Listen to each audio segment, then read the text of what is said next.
Hai.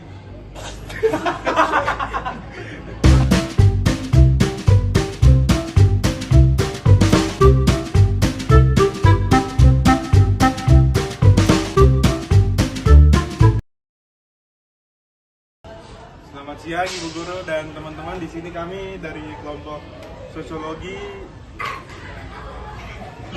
Saya Novelandia Pratama. Saya Muhammad Fikri Mubarak. Saya Ahmad Raisa. Kami di sini ingin menanyakan beberapa pertanyaan kepada narasumber kita. Yang pertama, Saya Gideon Bramantio. Dan saya Sherin dari kelas 12. pertama, menurut kalian seberapa besar pengaruh globalisasi terhadap kehidupan manusia untuk saat ini? Menurut saya globalisasi berpengaruh kepada hidup kita sehari-hari. Dari cara kita mengobrol, berbelanja, sampai kerja, semuanya itu dipengaruhi. Kita informasi jadi gampang diakses, kita bisa nonton dan belajar dari budaya lain. Tapi dampak negatifnya juga ada, seperti budaya lokal bisa jadi semakin berkurang dihargai atau jadi ketergantungan sama produk luar. Oh, baik. Untuk pertanyaan selanjutnya, salah satu bentuk globalisasi adalah perdagangan internasional. Nah, menurut kalian, apakah komoditas ekspor Indonesia dapat bersaing dan memberikan keuntungan terhadap negara? Komoditas ekspor Indonesia seperti kelapa sawit, Ya, seperti kopi. kopi. Komoditas ekspor Indonesia seperti kelapa sawit, kopi, dan batu bara memiliki potensi besar untuk bersaing di pasar internasional. Namun, daya saing ini tergantung pada kualitas produk yang negara kita kasih kepada luar, karena itu sebagai daya saing yang kuat. Tapi ya begitu sih. Sekian, terima kasih. Baik, terima kasih. Kami menerima dengan lapang dada jawaban Anda sekarang. Lanjut ke pertanyaan berikutnya, silakan. untuk pertanyaan selanjutnya. Saya kasih kepada Anda. Menurut Anda, apakah globalisasi memberikan dampak yang positif di bidang politik Indonesia? Ya, karena globalisasi bisa bantu bikin politik lebih terbuka. Soalnya kita bisa belajar dari negara lain soal pemerintahan yang baik. Ada kesempatan buat melihat sistem demokrasi atau hak asasi manusia dan perspektif baru.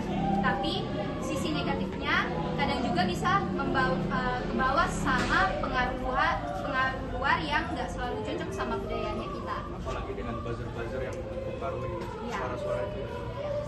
Sekian. Begitu ya. Oke, untuk pertanyaan berikutnya. Dampak buruk dari pesatnya globalisasi kemungkinan besar adalah tindakan cybercrime. Pernahkah Anda menjadi korban kejahatan cyber? Kalian berdua? Mulai dari dia. Saya Pernah? Contohnya seperti apa kalau boleh tahu? cybercrime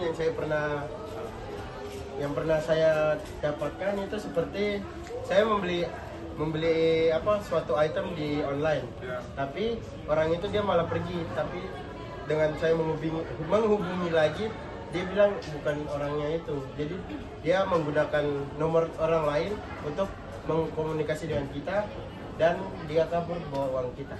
Jadi Gideon pernah mengalami bentuk scam ya, penipuan. Bagaimana nggak sih? Kalau saya belum pernah, tapi mungkin sebagian besar itu banyak orang yang menjadi korban.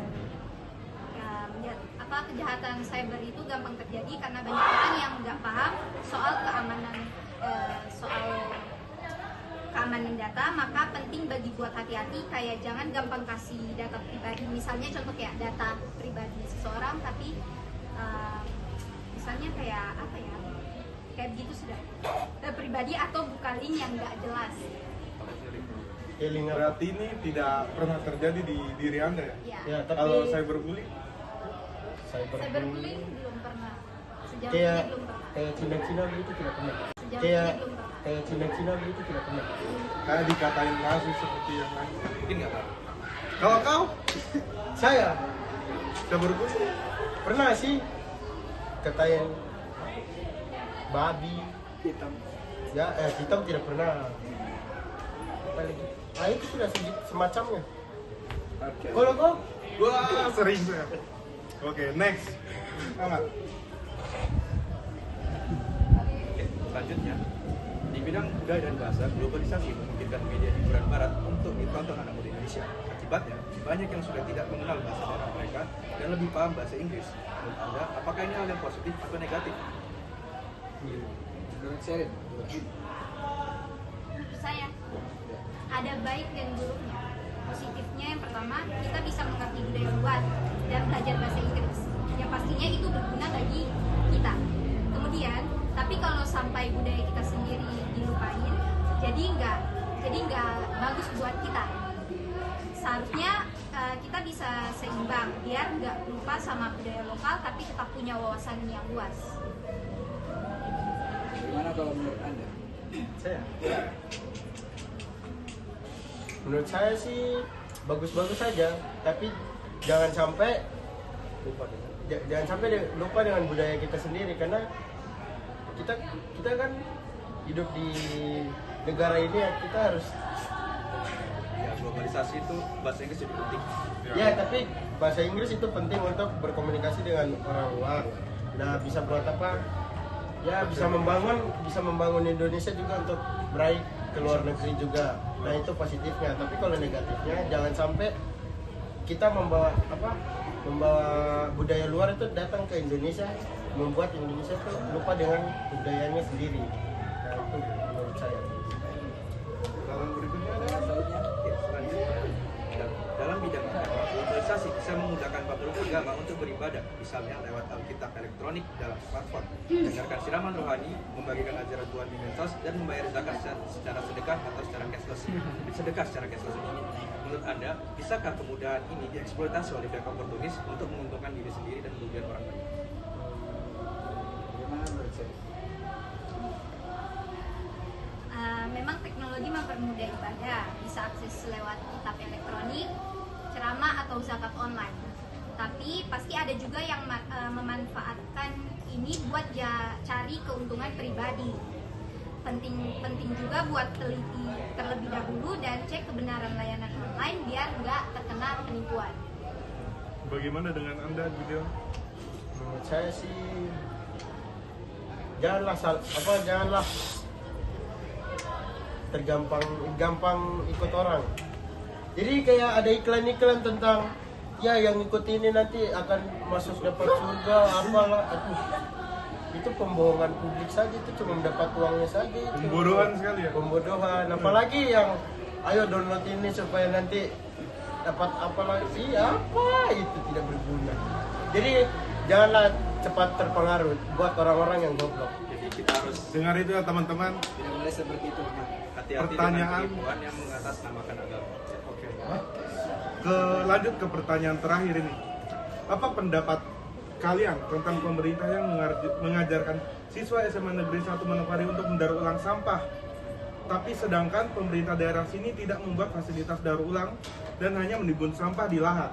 Nah, Menurut saya itu sangat-sangat tidak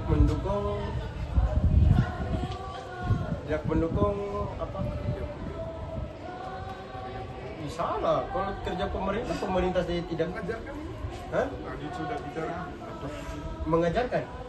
Ya, Udah mengajarkan orang, tapi tapi pemerintah sini tidak mau mendukung. dengan menyediakan fasilitas. Ya, Yang namanya proses daur ulang itu prosesnya panjang.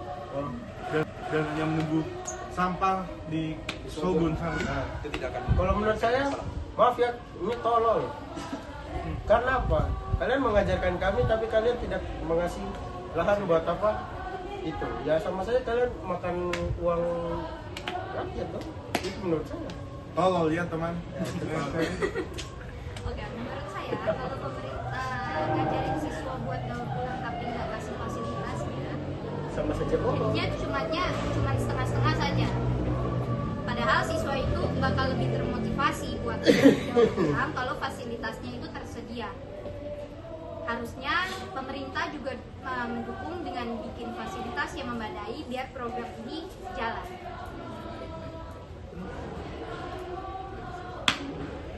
Mungkin segitu saja yang bisa kami tanyakan kepada kedua narasumber narasumber kami. Mohon maaf jika saya katanya kasar karena itu fakta. Sudah. Dadah. Selamat pagi. Pagi. Pagi.